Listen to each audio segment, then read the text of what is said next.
ว้าวงามเทวาฟ้ากับฟ้าอีหลีเนี่ยโอ้แมงกระเบือกระบินตอนหับอยู่หับแขกเข้าฮอดเรียวเดตอนนี้อยู่ในหมู่บ้านลับแลหมาเฮาทักทายแล้วเมืองอย่างก็ลับแลบ้านกระตึบบ้านนากระตึบมีคนที่แบบลมก็หายเลยหลังจากที่ใช้เวลาด่วนนานอุ้ยนี่คือแนมจังซ้ำสบายดีเราบนไล่ไผ่ตีอุ้ยโอ้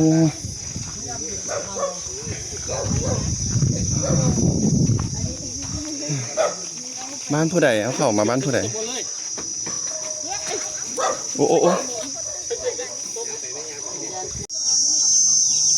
งามเว้ยมันเขียวอันนั้นฟ้ากับฟ้าเขียวกับเขียวตัดกันอยู่สมมุติมานี่เขาสามารถนอนอยู่ไปเขาตรงย่างเขาจึงอยู่บนเดียวบ่ได้หรอกวิดีโอได้ฮะเมื่อกี้นี้งามเฮงได้หันไปน้ำเดียวในตอนนี้เราไปอยู่กับสาวๆทีมสาวๆครับเอาเมื่อยอันนั้นโต้ต้องอันนี้ก็ต้องเอาคนรอดที่โต้เขียนให้ถ้าให้เพิ่นงานโลดไปเลย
โอ้ยนบงามแท้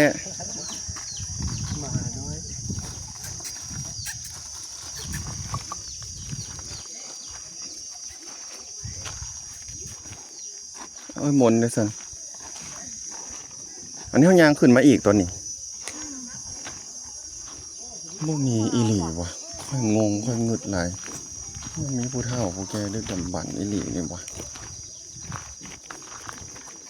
เห็น2ตู้แล้วเห็นตู้ที่เขาเข้ามาในถ้ำหันผู้หนึ่งผู้ซ้ายคือบ่ลมเลยสิลมได้พากันยางเบิ่งมาแล้วต้องได้ไปงามบ่ไอ้กุ้งบิวไอ้กุ้งนี่เราบ่ไปเฮ็ดเวียกเฮ็ดงานว่ะกลางคืนเราจึงไปด้วยหั่นเด้อเอาแม่มาบ่ได้มั้งใหญ่เด็กน้อย3 คนซื้ออย่างงั้นมาสื่อป่ะห้องไหนละนี่ใส่ห้องเฮียนแล้วโอ้นี่ว่าห้องเฮียนน่ะห้องเฮียนอย่างธนาคารรับแลเอายายนะยายจับเอาก่อนเราบ่ธรรมดาจับเอาเลยบ่บอกไฟผู้ใดเป็นผู้ใดชนเผ่ากระเลิงได้กินหลายโอ้บ่มีแล้วบ่เนี่ยบ่มีอ่ะมีบ่แถวนี้มีบ่แต่ก่อนมีบ่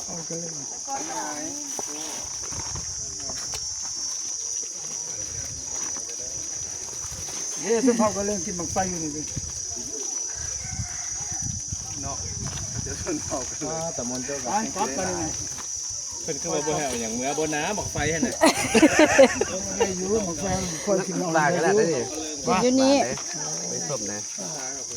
ไปบ่ยังโล20,000เด้มันเก็บไปทำมันน่ะพอหมอขึ้นเอาเมื่อกี้นี่มันได้มากเด้บ่ถ่ายรูปไว้ไป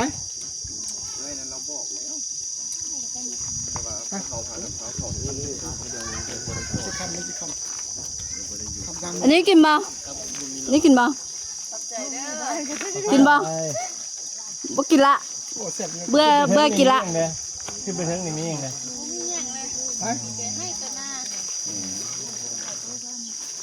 อันนี้กินได้เนาะเพิ่นมาให้เนาะ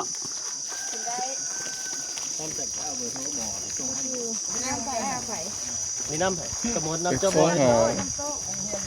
น้ำพ่อยไหมโทรหา2 ตู้นะต้องหา2 ตู้ให้เด็ดเจอ อันนี้ชื่อนั่นน่ะสมุน นี่มีติกระแล ชื่อให้ดีหน่อย แล้วว่าอยากกิน กินอันนี้แมนหงเฮียนบ่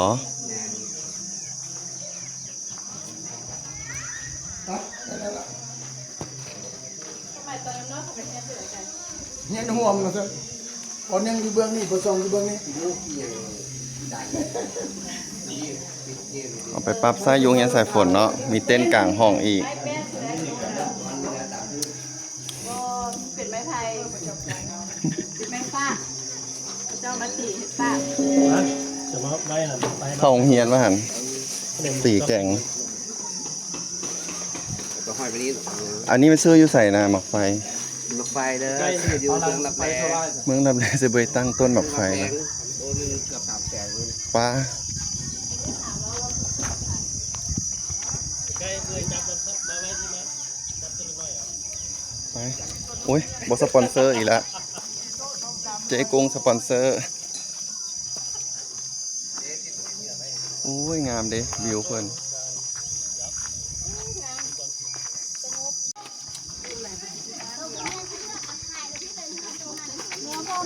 มีโซเฟอร์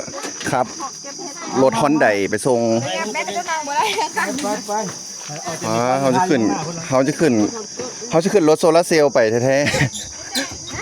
ๆฝนตกแมันบอเพิ่น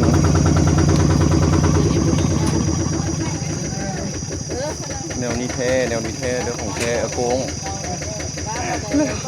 ชิวๆเอาลาวได้ซะ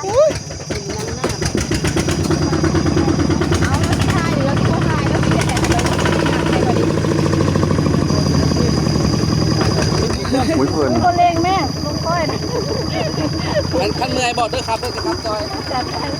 เปิดหน้าวะ รถเล็กมาแล้ว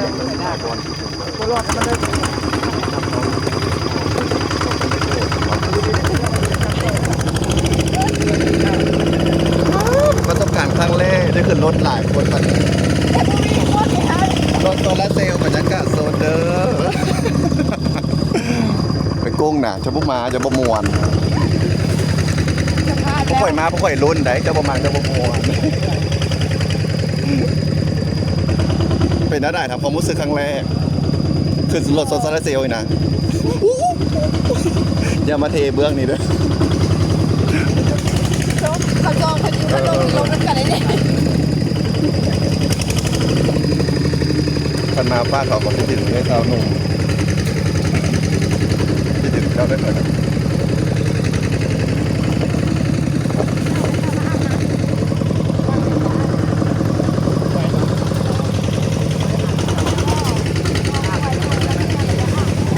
ตัวมังหินทุกคน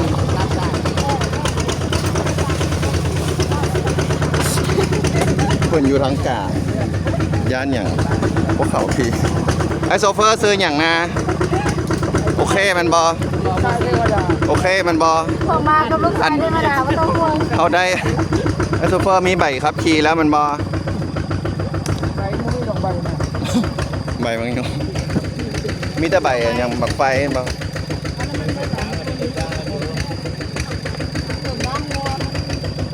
ใครอยู่ดอกแถวนี้บ่มีอันบ่มีตำรวจ จองไป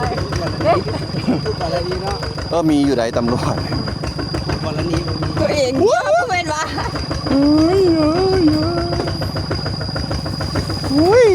ธรรมศาสตร์รับแล กินนะ บอแซ่บบอ ตอนนี้มันพร้อมบอเปล่าเราเปล่าเราเปล่าพร้อมบอเปล่า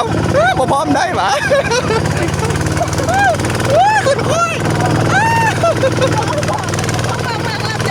พร้อมบอ สนุก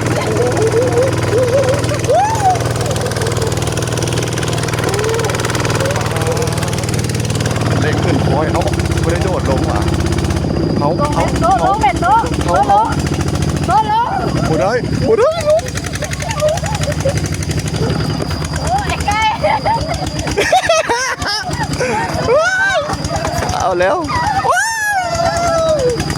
โอ้เห็นอันนั้นมาเดี๋ยวโดดซอยเพลินเอาอันนี้เนี่ยเขาบันทึกแล้วเปล่าวะบันทึกอยู่ได้สดได้สด ลงสไลเดอร์ไปเลย 1 2 3ไม่อยาก จะได้ลงไปได้แบบนี้ไปจะจบแล้ว10 โมง ได้สดได้ไก่ยู่รถ คอยด้วยตาซุปเปอร์เริ่มมาได้เลยคอยแล้วได้แบบนี้ มาเกือบแหล่มาก วางลูกเนี่ย เหงื่อเลยนะ รุ่นปะ นะ ป่วยฝุ่นจะเบิ่งฝุ่นใครก็ตอนขึ้น ถามแล้วเคยเจอน้ำกันเลยมั้ย แล้วฝนหลายอีก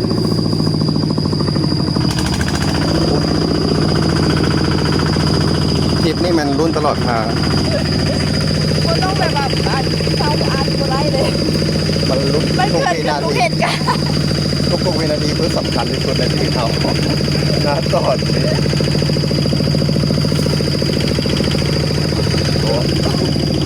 บอกกับนุ่มบอกกับนุ่ม เคยนะ เด้ง ต้องเกิดโต๊ะฟาดคือนี่แล้วยังชิบะเขียวแล้วมั้ง เด้งบาทหนึ่งนะครับของเฮามันบินเด้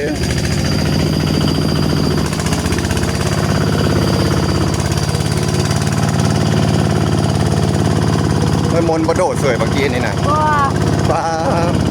ใครคิดอย่างพวกว่าถ้าผมมาถ่ายรูปซื้อแล้วขันเหลือใครนั่งอยู่รถคนเดียวใครสิลงจังไหน เอา จริงก็ ลงได้ปะ หรือเขาต้องลง เขาเนี่ยลง ตัวเล่นเดอร์โหดตัวบ้านไปหาบ้านทำมันพวกละแต่ว่ารถนี้ขออนุญาต เพราะเจ้าเก่งเนาะ อย่าเทกันเด้อ โอ้ ใจด้วยนะ ได้ตามสมัครทีมเกียรติ ซิวเนาะกูอยู่ข้างหลังคนเคยขี่แล้วมันบอกไม่ไกลเคยแล้วมันบอก ตูดเจ็บสาด โอ้เหตุการณ์แล้ว เป็นได้ไหนกินนาลีหัวเหลือง เขาทำแพงแล้วตอนนี้ ค่อยต้องเกือกน้ำขามเมือนี่เขาพูดสึกว่า รูปตัวไหนโอจะผ่านมายิ้มยิ้มนู้ อยากเซก่อน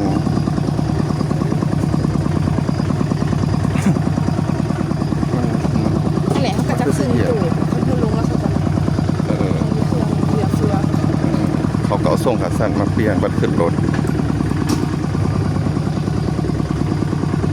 เพราะฉะนั้นเขาก็ย่างอยู่ตลอดทางเทียบไปก่อนรถ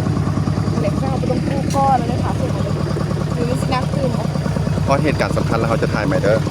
บายตอนนี้โอ้เจ้าให้โซเฟอร์คอยลงเห็ดเองเลยป่ะ คุณนะมันจะเกือบนะอยากนะคุณนะตาย โอ้โหจะไปตื่นจะได้อย่างปาน ก็ค่อยไปแห้งมา ผมไม่ยิง เดี๋ยวโมเมนต์เยียวเฮียป่ะ สิลงน้ำอันนั้นสิย่อยสำใดได้ปิดประตูบอโซเฟอร์ ใกล้ๆ เราสิมาอยู่โอ้ไอ้ไก่ขมิดแท้ไอ้ไก่ ใกล้ไปแม่ โอ้ยไก่ได้ปิดแล้ว จะมีหน้าที่ขับด้วยนะ ไว้กับมาใส่เขาที่ ก็หน้าตาดีได้ ก็คือไอ้สวิต ไว้กับพื้นหรอ ก็รอสุดเลย ตลอดนี้หันนะก็จะเป็นแบบ ฮ่าแล้ว บนได้ มันไปเองมา มันบนแบบบนต้องอะไรก็ได้คือแบบว่าแบบใช้ระบบคณะแล้วก็คือแบบผ่าน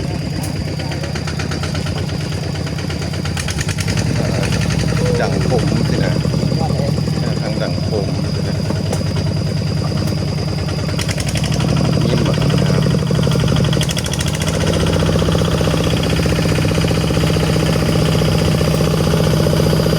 โซเฟอร์เด้อสนใจโซเฟอร์มีเบอร์ติดต่อทีมใครได้ไปใส่ก็ได้ก้อนโมได้ในจินตนาการก้อนโม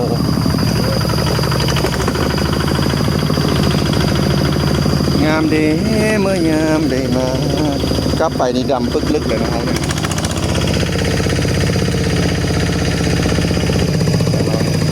เปิดรายการเอามาพบกันที่รายการสามสาวท้าเที่ยวเขาจะพากันไปรุ่นระทึก กับคนทางการกลับสู่บ้าน กันเอาเพราะอะไรบ้างเพราะอะไรตัวนี้พอดแล้วโอ้เย่ถ้าลิ้นถ้าไปไทยมาถึงพอด ไม่กินรอบไปได้ แม่ไม่เข้า ให้โซเฟอร์กินข้าวน้ำบ่ากินข้าวน้ำกันนะโซเฟอร์ ไม่เข้า ไม่เท่าบนไปกินข้าวเอาลืมนะเห็นผู้พามันลืมผู้เท่า เดี๋ยวเป็นบ่ไม่เข้านั่งกันบ่ ว้าว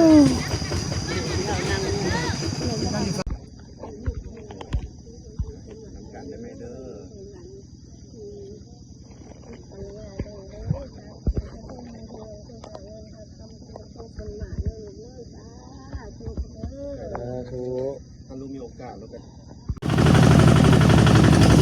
มาพบกันใหม่อีกแล้วครับสามสาวพาเที่ยว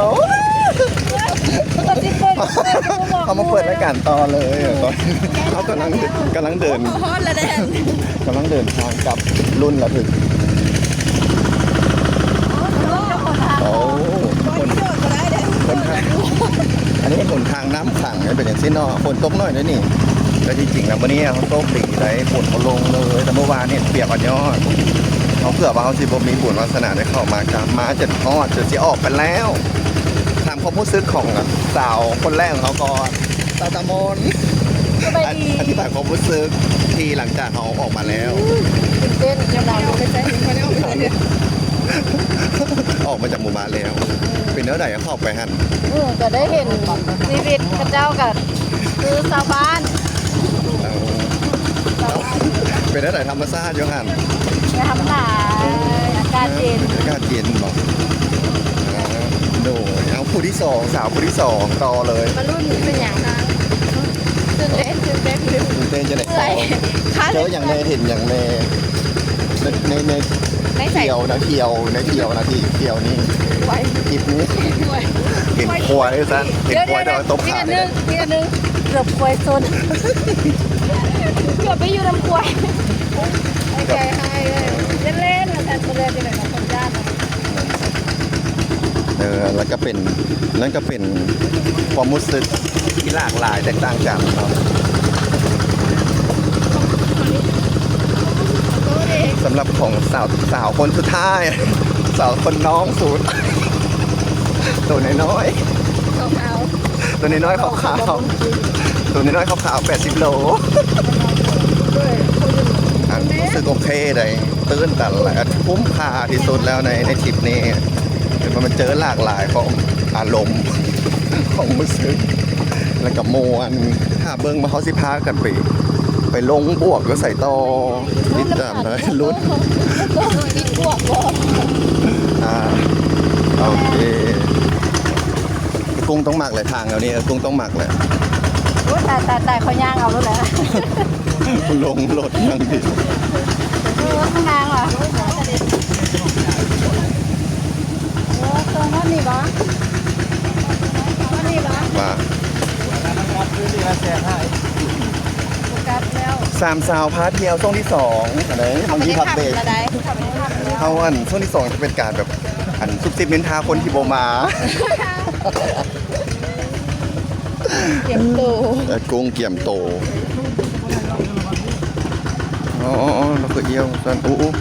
เททั้งข่อยแมันบอเททั้งข่อยแมันบอเททั้งข่อยย่างมาจกสำนี้แมันบอ เตรียมโค้มแบบนี้นะ เพราะแล้ววะ ห้องวะ ใจเด้อ ยินนี่ให้รับ โซเฟอร์รอๆยิ้มงามๆขาวขาว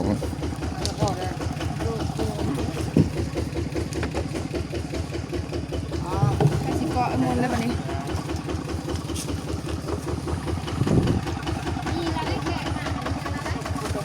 ขอบใจเด้อจอปเปอร์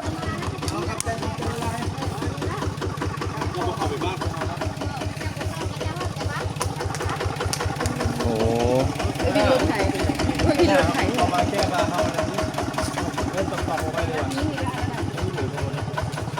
ครอบแดงครอบแดง มีเบอร์โทรป่ะ ไอ้รัน เจ้าก็มีโทรศัพท์อ่ะ รันมี ร้านเราแล้วอ่ะ ไอ้รันเอาตัวเบอร์โทรนะ ยังเอาไว้เอิ้นเรา ท่านะมาท่าหน้าแล้วเรามาหับนะ เบอร์โทรคนนี้ป่ะ ให้พูดชื่อเบอร์ เจอก็ได้มาแล้วมา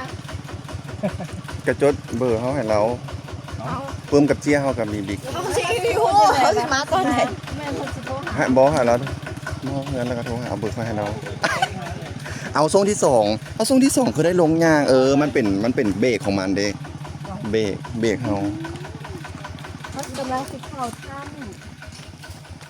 ตอนนี้อันช่วงที่สองนี่เขาจะเริ่มเบาขวัญคนเอาบ่แม่นเบาพื้นคนเอาบ่แม่นอันใช่ว่าจังไหนเกาะให้มันม่วนนี่นะให้มันบ่ดูน่าเกลียดนะเป็นช่วงที่แบบย่องผู้ที่บ่ ผู้ที่บ่ได้มา ำก้าวความ ก้าวความดีโอ้ย ก้าวความคิดว่าคิดถึง ก้าวความคิดฮอดคิดถึงโอ้ยเด่นบ่เป็นครูอาจารย์นะก็ต้องมีทรัพย์แนวนั้น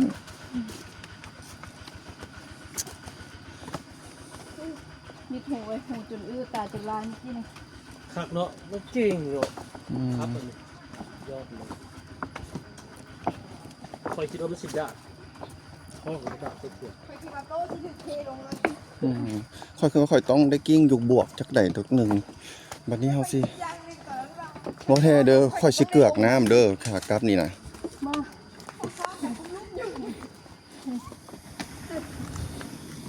ขึ้นไปโต๊ะเป็นขนาดขนาดเลย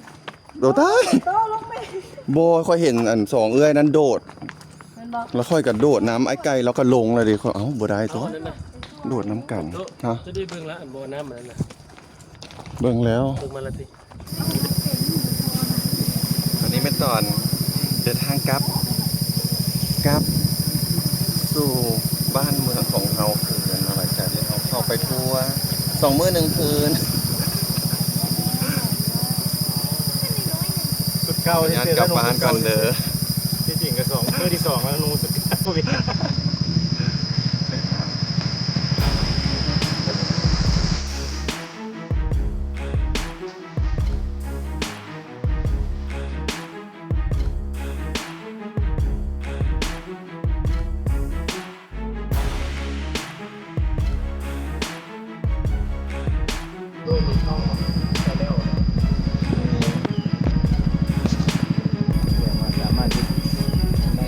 โอ้ยบ่ได้มีอันคนติดตามเพราะปานใดติดตามเองเฮ็ดเอาลงนั่น ลงอ่ะ แม่นตอนนี้แม่เราอยู่เด้ วางก็ตัดดิน ไปเที่ยวแล้วกันไปพอนั้นบนนี้ใช่ไหมกับครอบครัวแล้วก็ลงลูกหลานพอได้เบิ่งมันอยู่ในโซเชียลเด้มันอยู่หันเลย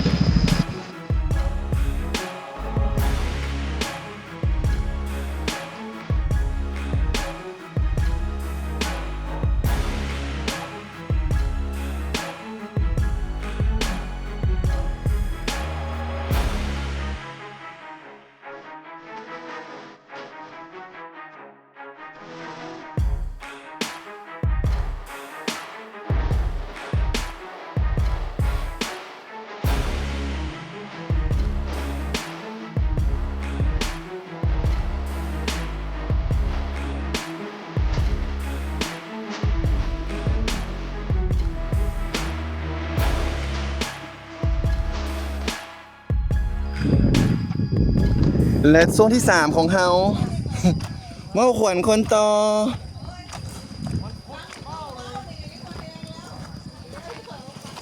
วีมันไผว่าอหย่างบ่ตายนี่คลิปแบบมวนๆเด้อถ่ายมาเบิดเลย ค่อยนะค่อยว่าอยากกิ้งลง หมุนไหม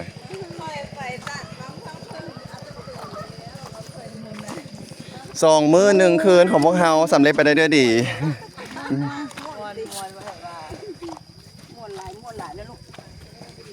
มีคนมาต้อนรับเฮา เด้ครับครูเซอร์ป้าเด้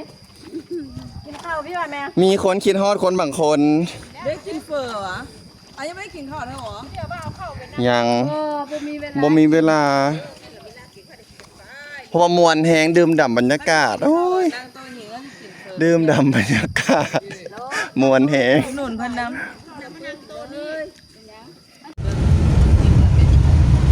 แล้วแหละถามเอาเรื่องใกล้น่ะ เฮ้ยมอนปิดคลิปแม่มาปิดคลิป มาฮอดนี่พวกเขาก็จะเดินทางปลอดภัยทุกคนเด้อ บ่เห็นฮอนหน้าปู่ดูใส่ แล้วนั่นสมมติถ้าเขาเป็นยูทูบเบอร์ยูทูบเบอร์ทูเบ้นะเขาแล้วคือเลย ต้องเล่าก่อนตอนนี้เขากำลังสิกลับบ้านแม่นปะ ออกมาจากเมืองลับ ออกมาจากเมืองลับเลเลยเด็ดมียูทูบเบอร์ทานหนึ่ง คือไปเอาภาษาลือว่าแปล ว่า เดี๋ยวนี้มาน้องเป็นคนที่เล่า แล้วคนลื้อ สมมติ แม่นั่นแหละป้าครูป้าไม่ดูเป็นอีหยังเกาะกับเจ้าคือขับรถอย่างซีเนาะตายมันไม่ต้องบ่ฮู้ความจะป้ายรถเป็นหยังวะเอาจะกลับบ้าน บ้าน แล้ มาแต่ ว มีใส่รถเปื้อนเงาจะคนนะพอเข้ามารถเปื้อนกันจังก็แม่ เดี๋ยวฝนตกมาเมื่อวานนี้ดิ มาบาน นี่เป็นเวลา6 โมงยัง ต้องศึกษามันเปลี่ยนตรงไหนแล้วรถใหม่นะ